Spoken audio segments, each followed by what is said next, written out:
도시건설위원회 홍성박 의원입니다.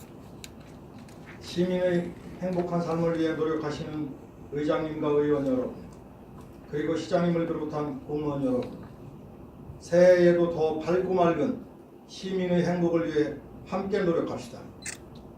저는 시장님의 공약사항 중에 대중교통 시내버스 준공영제 도입에 관한 문제점을 지적하고자 이 자리에 섰습니다. 시장님의 공약에 의하면 준공영제 도입의 필요성을 나열하고 향후 추진 계획을 2019년 7월부터 시행한다고 계획을 잡았습니다. 추진부터 시행까지 11개월 만에 실시한다고 공약한 것은 졸속 행정에 해당한다고 할 것입니다. 이 준공영제는 민간 사업자에게 시민의 세금을 지급하는 것으로서 신중한 접근이 필요하다고 할 것입니다. 2015년 시에서 준공영제를 추진할 당시 일부 민간 사업자는 반대했다는 이야기를 들었습니다. 그러나 민간 사업자가 다시 한번 되짚어 보니까 준공영제가 안정적인 수입을 얻는 최상의 방법이라는 것을 알았을 것이고, 이에 따라 현재는 적극적으로 준공영제를 환영한다고 하고 있습니다. 이 문제는 시민의 혈세가 쓰여지는 것이고, 더군다나 자가용을 이용하는 시민 등 시내버스를 이용하지 않는 수많은 시민들의 세금도 여기에 쓰여지는 불합리한 함도 있다고 할 것입니다.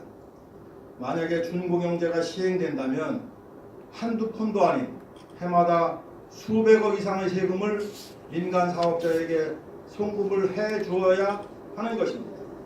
시민의 혈세를 적정하게 쓰고 있는가를 감시해야 하는 그것이 의원의 역할이기에 단점이 무엇인가를 살펴보고 준공영제가 너무 많은 문제점이 있다면 이에 대한 지적뿐만 아니라 대안까지도 제시하려고 합니다.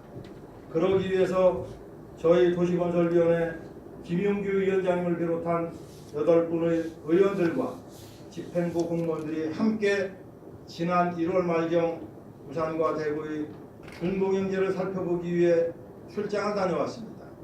이 두 곳의 의회와 집행부는 이구동성으로 쉽게 접근하여 서둘러서 시행할 문제가 아니라는 답변을 하였습니다. 시장님 공약집에 적시한 문제점을 살펴보면 준공영제에 대한 기준이나 지침이 없고 시행 시에는 청주시의 재정부담이 증가한다고 했으며, 여기에 대한 대책은 전국적인 준공영제 도입 방안 확정 시 국토교통부 기준 및 지침을 적용하고 국고 보조를 기대한다고 제시했는데, 막연하게 국고 보조를 기대한다는 것이 무슨 말입니까?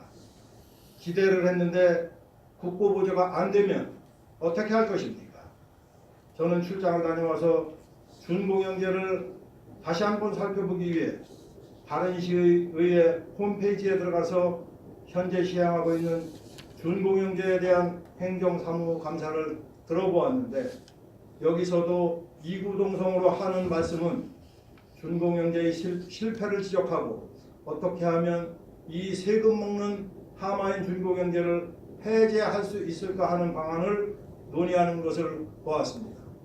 더군다나 시내버스 운전자가 현재 주 60시간 가까운 일을 하는데 주 52시간으로 근무 시간이 바뀌면 여기에 따른 비용은 훨씬 증가할 것이고, 그 비용은 모두 시민의 세금이라는 것입니다.